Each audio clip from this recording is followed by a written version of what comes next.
Hey, my name's Chris. I work with MX ATV Alive on the character modeling team, and I'm going to show you guys how we go about creating a bike for the game. So typically we start out with a series of photographs. We'll go to a bike shop or whatever and get OEM. Here's the Suzuki. We get the OEM pictures, and we'll take 100 pictures or whatever of the different parts. We'll even take the plastics off to get under to see the frame and some of the inner workings, to really get some really nice details when we're modeling out the bike or the ATV.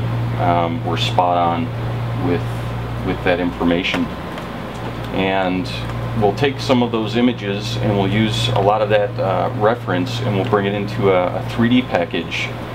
And we typically start out with a polygon, which is, if you think of a polygon kind of like a note card, just a four-sided piece of paper or whatever, and we'll use several different tools, like a cutting tool or slicing and welding, and kind of stitch together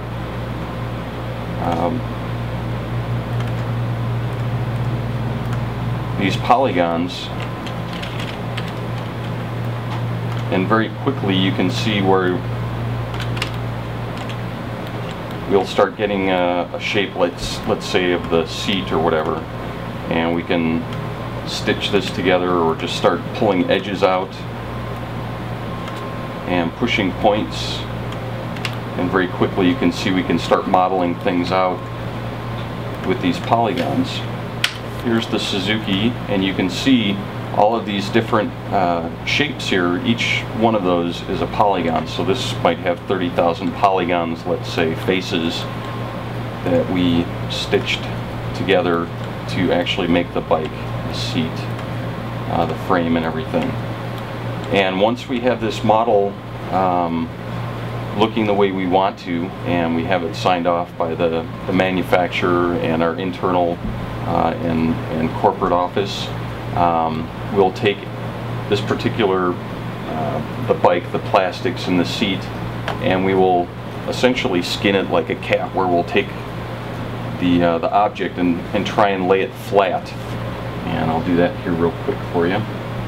And we will take the information from this, all of the red areas are the plastics, and we will put that onto a 2D texture.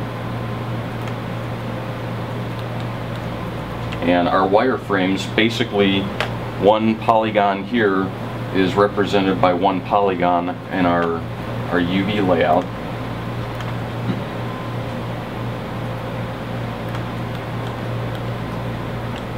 And each one of these spaces will correlate. So when we take this UV layout, we will save it out and bring it into a 2D software package, where we will physically paint the graphic kits, so that the graphic kit you see on the 2D will correlate with the 3D image and the model. And then once we're finished with that, we will actually export that with the tools that our tools department and programmers put together, and that will actually kick the model and the 2D images to our Xbox or PS3 or whatever hardware we're using, and we'll be able to get that quickly into the game and get that running and actually see it as we're playing. Graphic kits that we get from manufacturers, they will actually send us flat work in various file formats, and we will take their actual artwork and translate that into our own flat work, so that it fits with our model and the UV layout that we've prepared for that.